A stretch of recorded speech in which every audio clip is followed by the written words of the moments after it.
I should have known that Ella had secrets. She always had this way of keeping me at arm's length when it suited her. She was good at it too, turning things around so that I felt like the paranoid one, the unreasonable one. But looking back, the clues were everywhere. I just didn't want to see them. It started with the late nights. At first, they were occasional, just a work event, she'd say, or a girls' night, you wouldn't be interested. Then they became routine. The way she'd dress up, slipping into tight dresses that hugged her curves, spending extra time on her makeup, spraying perfume in a way that felt intentional, like she wanted to leave a mark somewhere, on someone. When I asked questions, she rolled her eyes. God, Walter, I'm not a teenager. I don't need permission to have fun. She was right about one thing: she wasn't a teenager. But I was starting to wonder if she was acting like one. Ella had always been charming, but there was something different about her lately. She wasn't just charming, she was magnetic. The way she smiled, the way she laughed just a little too easily at things that weren't funny, the way her phone was suddenly glued to her hand. And then there was the casino. It started small. She and her co-workers had a company event at the casino, just a night of harmless fun. She came back excited, glowing even, talking about the thrill of the game, the rush of winning, how the casino felt like a different world entirely. I didn't think much of it. Everybody deserves a night out. But then once turned into twice, then 3 times. Before I knew it, she was there more than she was home, and then the money started disappearing, hundreds of dollars in cash withdrawals. Charges that didn't make sense. When I asked her about it, she laughed. "Babe, I win way more than I lose," she said with a grin, like it was all a joke. "You should come with me sometime. Maybe you'd understand." Maybe I should have. Maybe then I would have caught on sooner, but then came the night everything changed.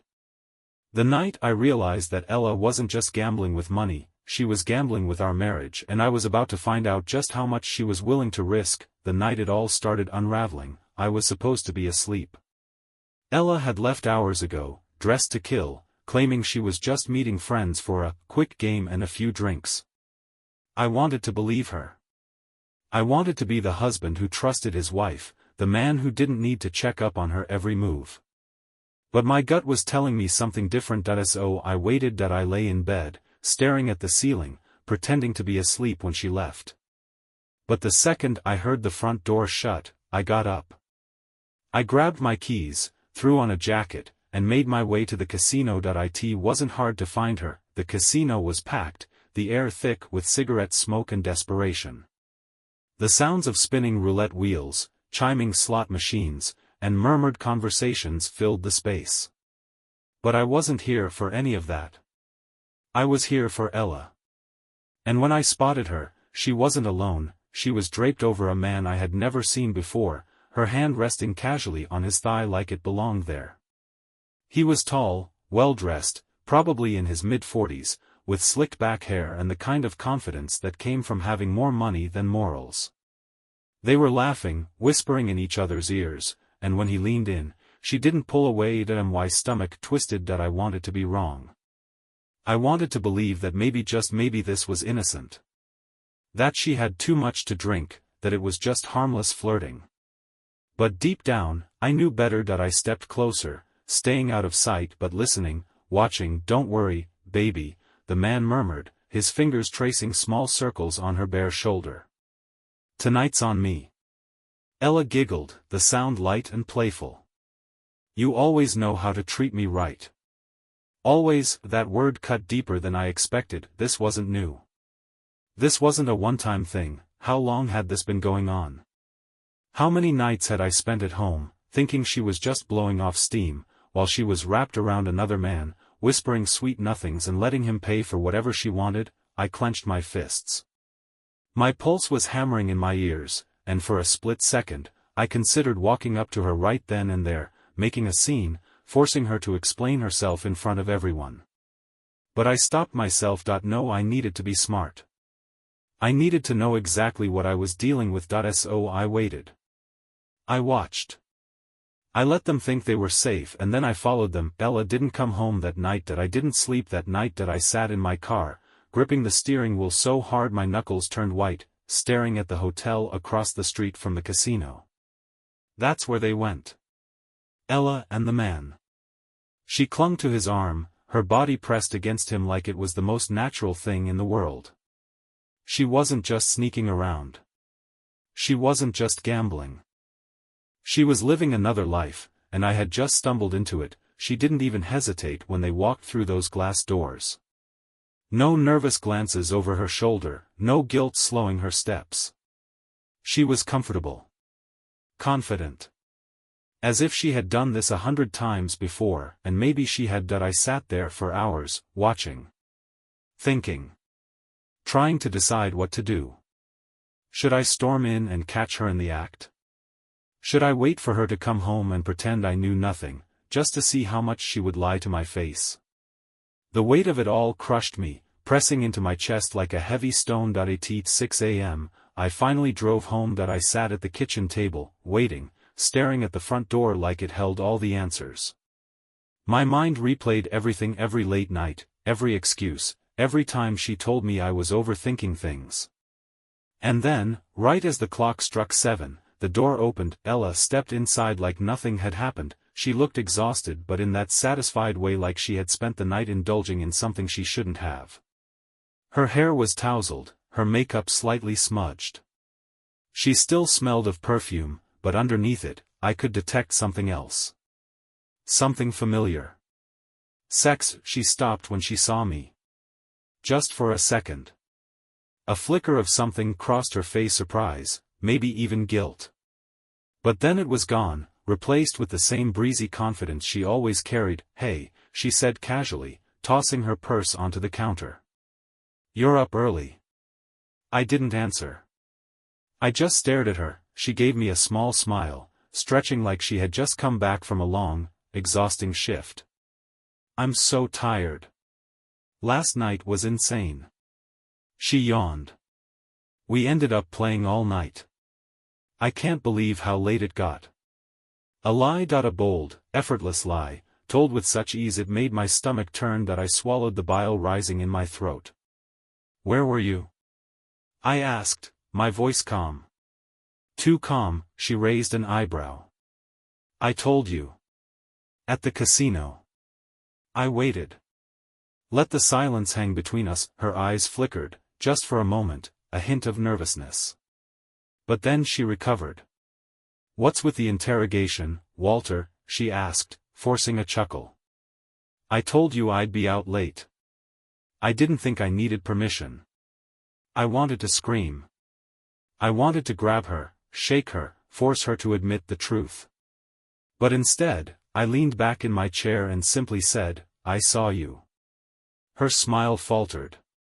"Saw me where?" "At the casino. With him." For the first time, real panic flashed across her face.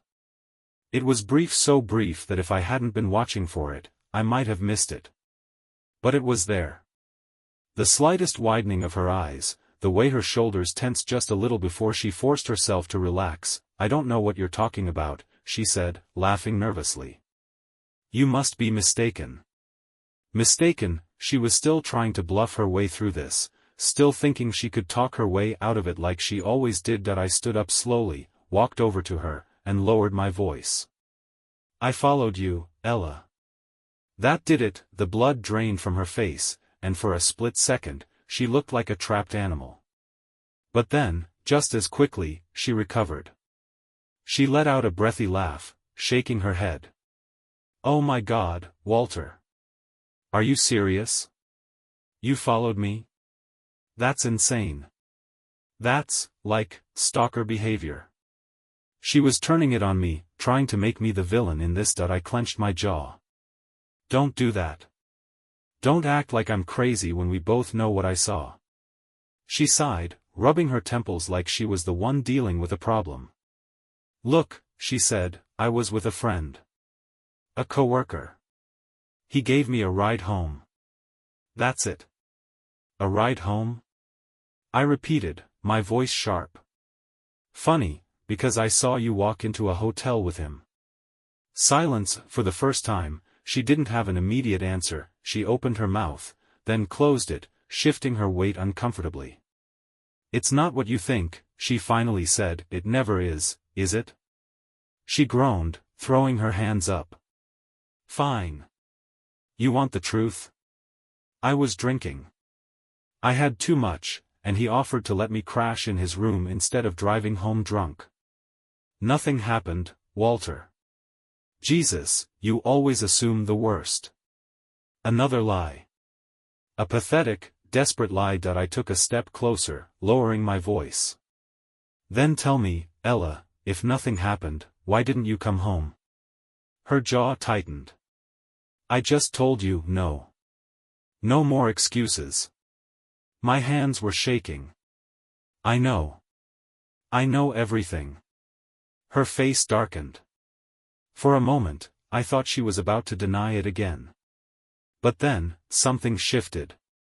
Her expression hardened, and suddenly, she wasn't playing the innocent wife anymore. She crossed her arms, tilting her head. "All right, Walter," she said, her voice eerily calm.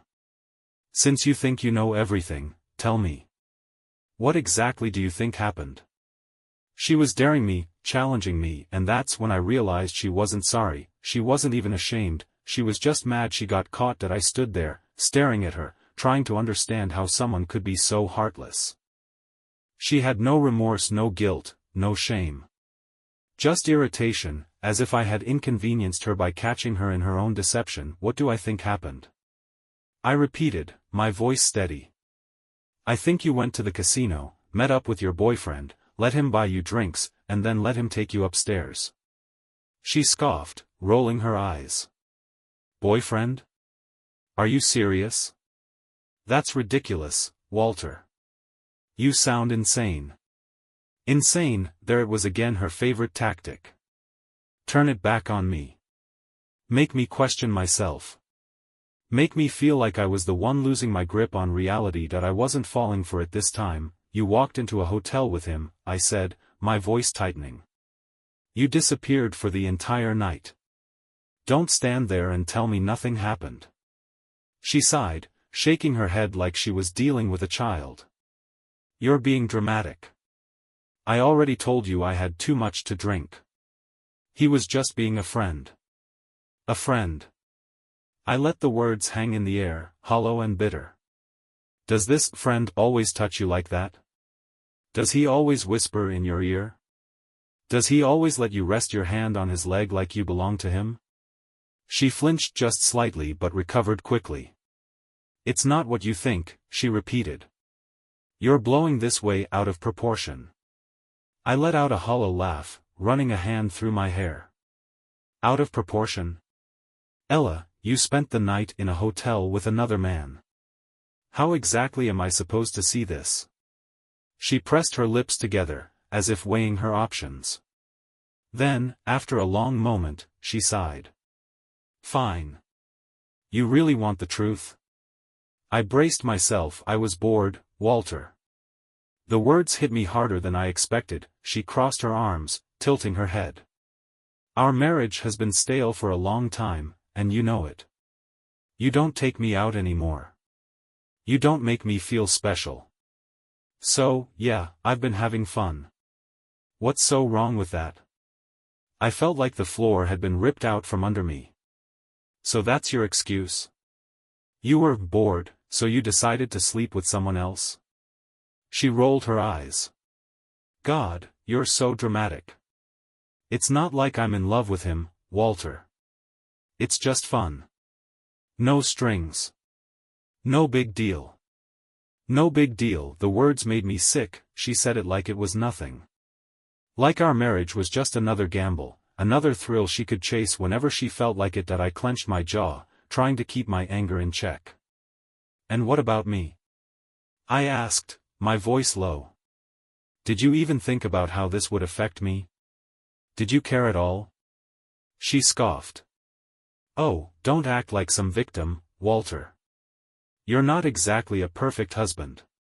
You work all the time, you barely pay attention to me anymore, and let's be honest, you're predictable. Routine. There's no excitement with you. It was like she was trying to hurt me. Like she wanted me to feel small, insignificant, that I swallowed the lump in my throat, forcing myself to stay calm. If you were unhappy, you could have talked to me. We could have fixed things. But instead, you decided to cheat? She shrugged. It's not cheating if it doesn't mean anything. I felt something snap inside me that I took a step closer, meeting her gaze. It means something to me. For the first time, she actually looked a little uncomfortable. But it didn't last long. She sighed, rubbing her temples. Look, Walter. You already know.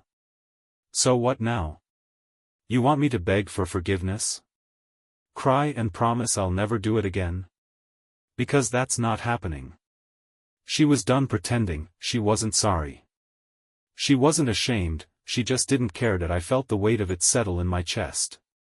This wasn't just betrayal, it was worse. It was indifference that I exhaled slowly. You're right, I said. I know the truth now. And I know exactly what I need to do. She raised an eyebrow. Oh? And what's that? I picked up my phone. You'll find out soon enough. For the first time, I saw a flicker of uncertainty in her eyes. She had played her hand, now it was my turn. Ella always thought she was the smartest person in the room. She thought she could lie her way through anything, twist the truth until it bent in her favor. But this time, she had underestimated me. She watched as I picked up my phone, arms still crossed, her expression carefully neutral. But I saw that flicker of uncertainty in her eyes. She didn't know what I was about to do. And for the first time, she wasn't in control. Who are you calling? She asked, her voice sharp that I met her gaze, holding up the screen so she could see. The bank. Her lips parted slightly. The bank? What the hell for? I didn't answer. Instead, I turned away, pressing the call button. The line rang twice before a voice picked up. Yes, I'd like to report unauthorized transactions on my account, I said, keeping my voice steady. Ella's face changed instantly. Walter, she said, her tone lower, almost warning that I ignored her. Yeah, I can confirm the charges. I need to freeze the account immediately. She took a step forward, her mask of confidence cracking just slightly. You're being ridiculous.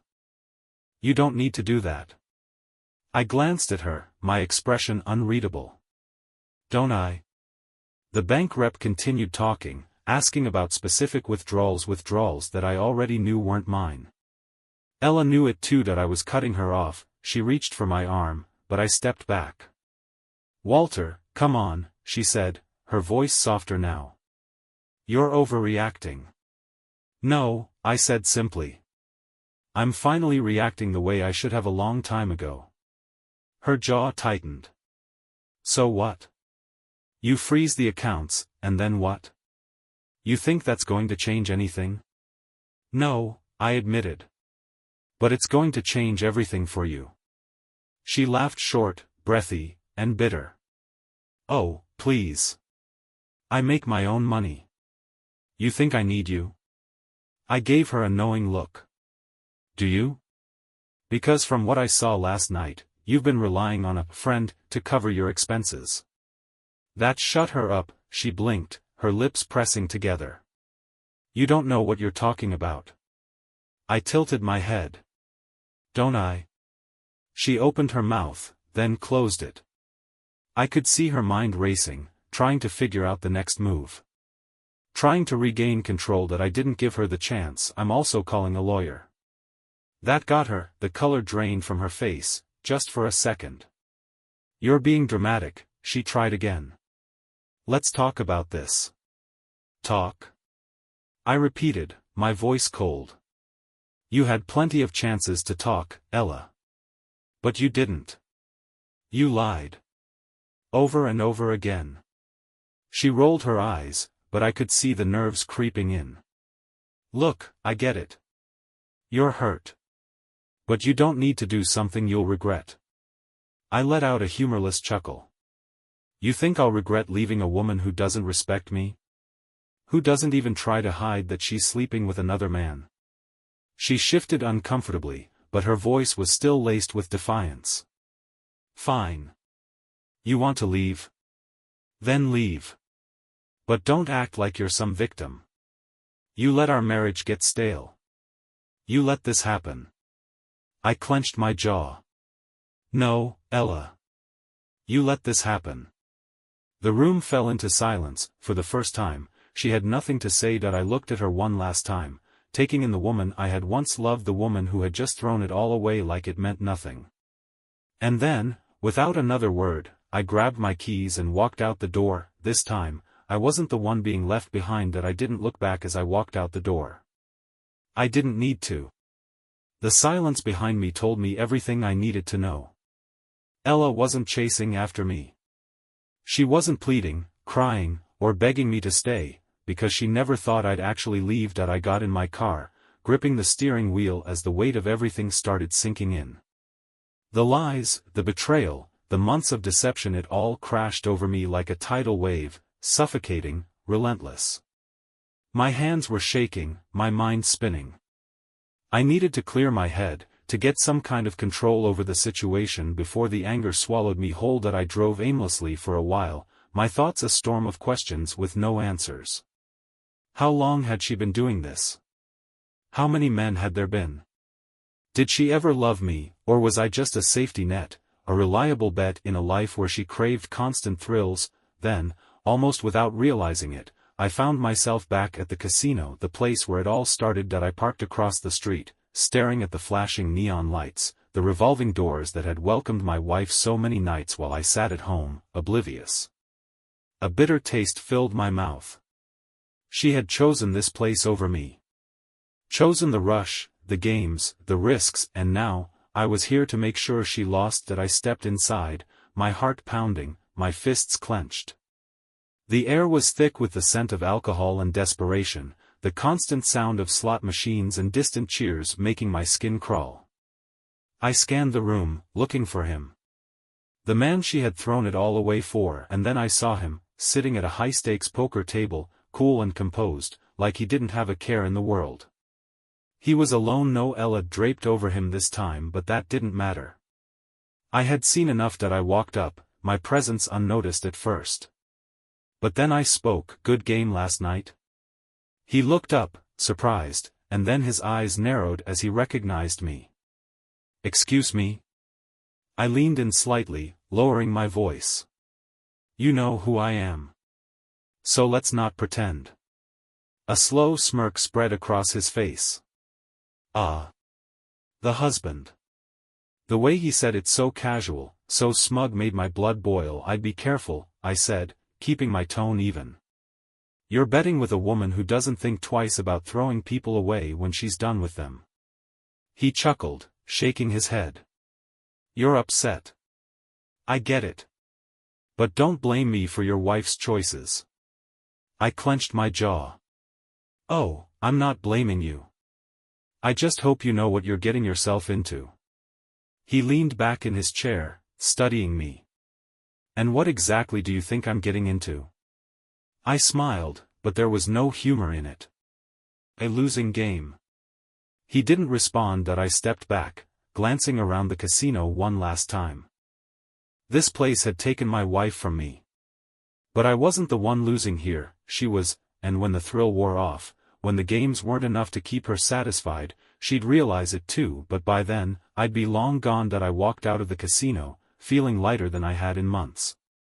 Maybe even years. For the first time, I wasn't questioning myself. I wasn't making excuses for Ella, trying to twist reality into something less painful. The truth was clear now. She wasn't the woman I thought she was. Maybe she never had been. And I was done pretending otherwise. As I drove home, I thought about my next steps. I had already frozen the accounts. The lawyer was next. I wanted out of this marriage, and I wanted out fast. No drawn-out battles, no back and forths. Ella had already made her choices. Now it was my turn. When I walked through the front door, she was waiting. She sat on the couch, one leg crossed over the other, her phone in her hand. She looked up as I entered, her expression unreadable. But there was no panic. No guilt. Just, calculation. You really called the bank, she said. That I dropped my keys on the counter. Yeah. And I wasn't bluffing about the lawyer either. She let out a slow breath, nodding as if she had already accepted it. All right. That was it. No fight. No argument. Just all right. She stood up, walking toward me, stopping just a few feet away. So this is how it ends, huh? She asked, tilting her head slightly. You're just going to walk away? I stared at her, searching for anything that resembled remorse. But there was nothing. Just detachment. Like she was already moving on in her mind. I already walked away, I said. I just came back to make it official. She smirked. You're stronger than I thought. I frowned. What's that supposed to mean? She shrugged. You always seemed safe. Predictable. The kind of man who would forgive, who would fight to make things work. I didn't think you had it in you to actually leave. I exhaled, shaking my head. That's the problem, Ella. You never really saw me at all. She studied me for a long moment. Then, to my surprise, she laughed. What's so funny? I asked. She smiled, but it wasn't warm. It was almost amused. You think leaving me means you win? I stared at her, confused. She leaned in slightly, lowering her voice. But let me ask you something, Walter. What if I never cared about losing? I felt a chill run through me. She wasn't trying to win me back. She wasn't devastated, heartbroken, or even angry. She just didn't care, and somehow, that was worse than anything else. That I took a step back, exhaling slowly. Good luck, Ella. She gave me a lazy salute. See you around, Walter. But we both knew we never would. I grabbed my bag, the one I had packed earlier, and walked out the door, but something told me this wasn't over. Not yet. That I left, but I didn't feel free. Not yet. There was a weight pressing down on my chest, a feeling that something wasn't right. Ella had let me walk away too easily. No tears, no anger, no last-minute attempts to manipulate me into staying. Just that cryptic smirk, that eerie calm, like she had already won some game I didn't even know we were playing, and I didn't trust it. That I checked into a hotel for the night, needing space, needing to clear my head before making my next move. But sleep didn't come easily.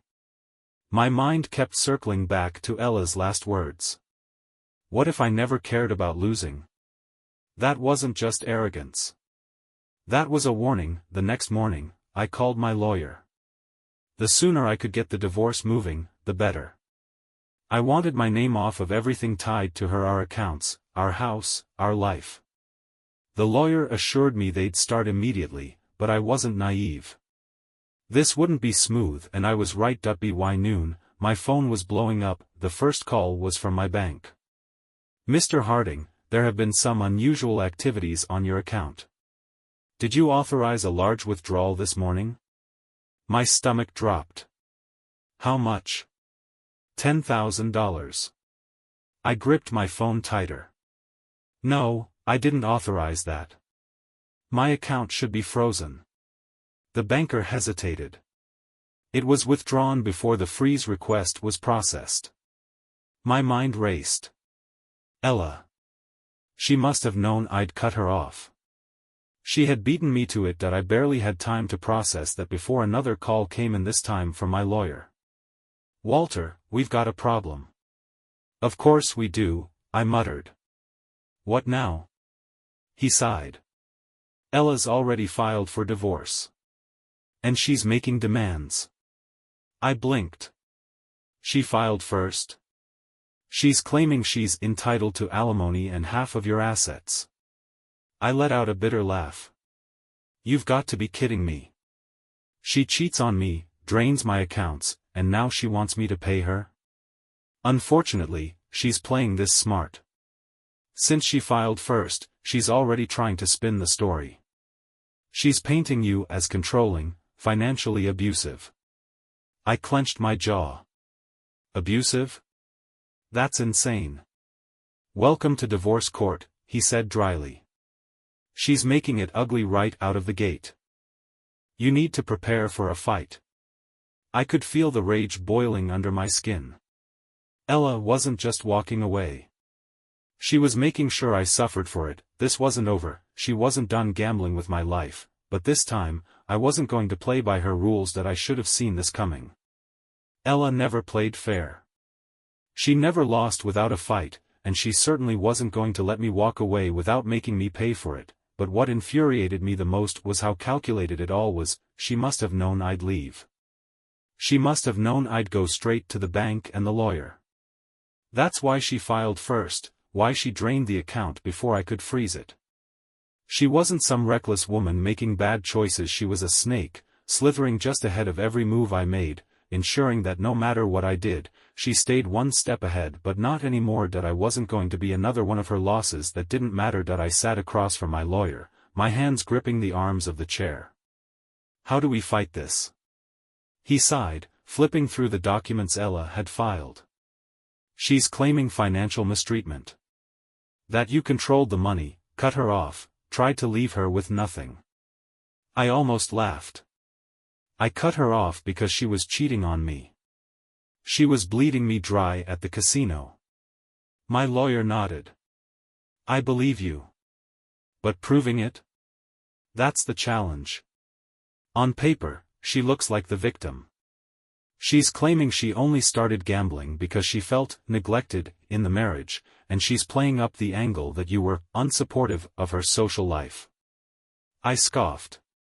And what about her affair? His expression darkened. That's where it gets tricky. Legally, infidelity doesn't hold the weight it used to in a divorce case. Unless you have undeniable proof, pictures, messages, something concrete. Her lawyer will argue that her relationship with the other man was just a friendship. I nearly threw the chair across the room. Friendship? I watched her walk into a hotel with him. Do you have pictures? Video? I exhaled sharply. No. I was too busy watching my marriage implode. He spread his hands. Then it's her word against yours. I sat back, staring at the ceiling, trying to control the fury building inside me. Ella had always been a master at bending the truth just enough to make herself look innocent. And now, she was doing it on a legal level, painting herself as a victim, rewriting history to suit her narrative. Fine, I said, my voice steady. Then I get proof. My lawyer raised an eyebrow. What do you have in mind? I stood up, already forming a plan in my head. If Ella wants to play dirty, then I'll show the world exactly who she is. That night, I went back to the casino, not to gamble. To watch. To wait, and within an hour, my patience was rewarded. Ella was there laughing, flirting, leaning into another man like she had never been married in the first place. It wasn't the same guy as before. A different one. A new toy, and this time, I had my phone. That I recorded everything. The way she let him buy her drinks, the way she ran her fingers down his arm, the way they whispered to each other like they were the only two people in the room. And when they left together, I followed just long enough to capture the moment she wrapped her arms around him, pressing her lips against his neck as they walked toward the same hotel she had taken the last guy to. I didn't need to see what happened next. That I had everything I needed. Ella thought she had trapped me. Thought she had outplayed me, but this time, the house wasn't in her favor. This time, I was the one holding the winning hand. That I had her. For once, I was the one holding all the cards. Yes, I drove back to my hotel. I kept replaying the footage I had captured. Ella draping herself over another man, laughing, touching, kissing him like she had never been married in the first place. She wasn't just reckless. She was arrogant. She had no idea I was watching. No idea that her games were finally catching up to her. By the time I met with my lawyer the next morning, I was feeling something I hadn't felt in months. Control. I slid my phone across the table. Here's your proof. My lawyer picked it up, playing the video. His lips pressed together as he watched, nodding slowly. This changes things. Good, I said. Because I want to bury her. He looked at me carefully.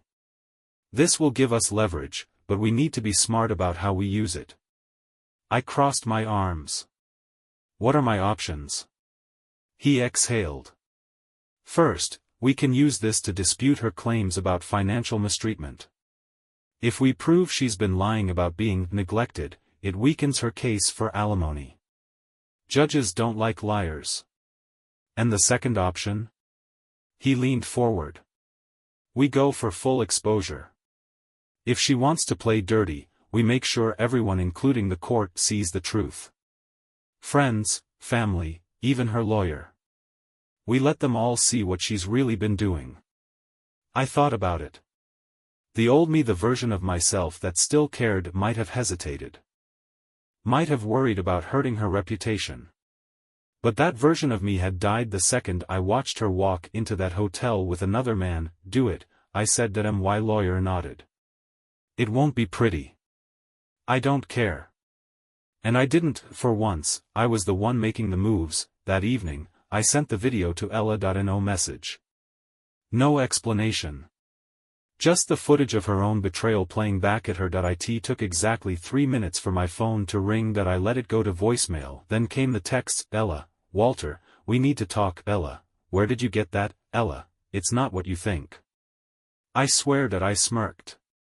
The desperation was setting in. Finally, after several missed calls, she left a voicemail. I played it on speaker, listening as her voice, so confident just days ago, wavered with something I hadn't heard from her in a long time. Panic. Walter, please. We need to talk. This isn't fair. You don't understand what you're doing. Just, call me back. Please.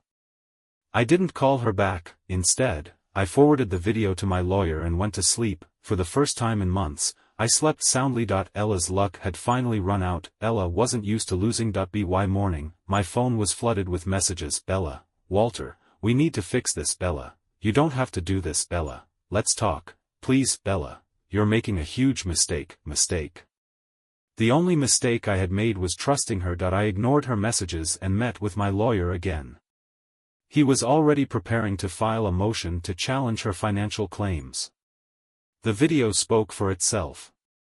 Ella had lied, and now she had no ground to stand on. Then, just as I was leaving the office, another message came through. Ella, meet me.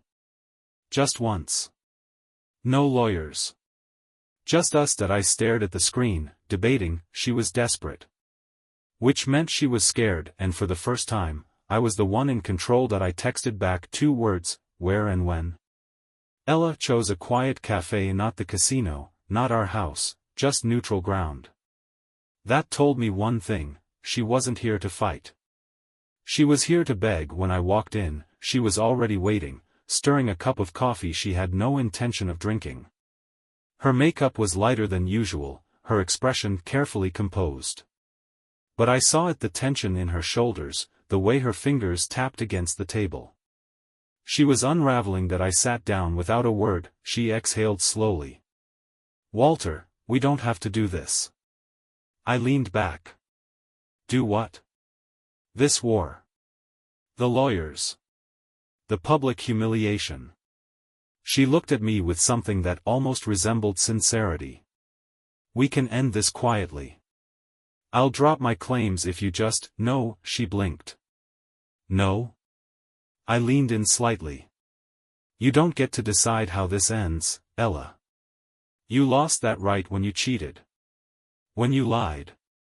She scoffed, shaking her head. So this is revenge?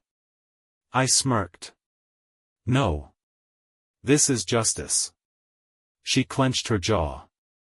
Fine. You win. But just remember, people like me? We always find a way to land on our feet.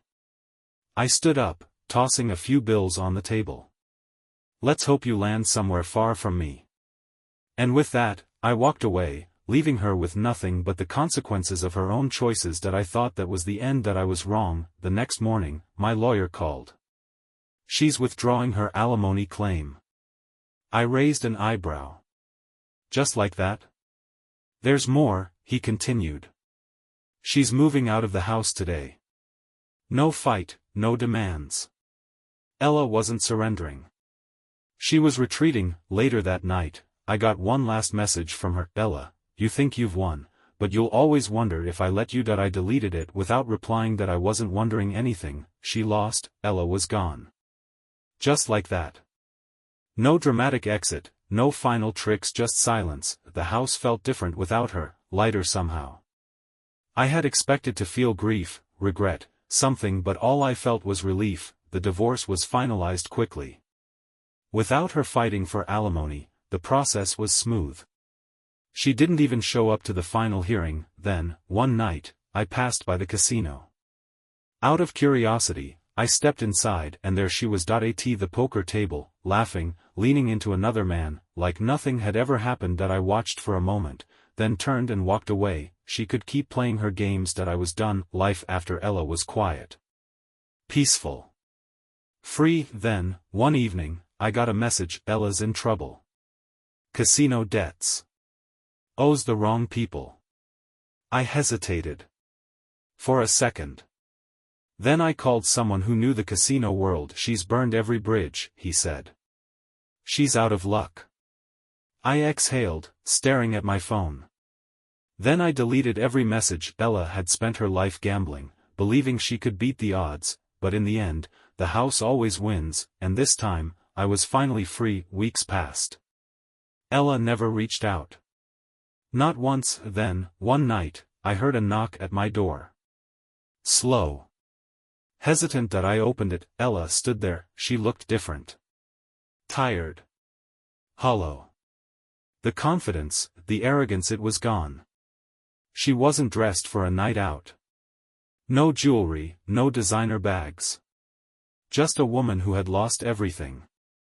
Walter, she said, her voice quieter than I'd ever heard it. I need help. I studied her, waiting for the usual manipulation. The excuses. The charm. But this time, there was nothing. Just desperation. She had finally lost. I could have let her in. I could have asked what happened, what she wanted. I could have given her a second chance. Instead, I stepped back and shut the door. No more games. Ella had made her bets, and this time, she was the only one left at the table.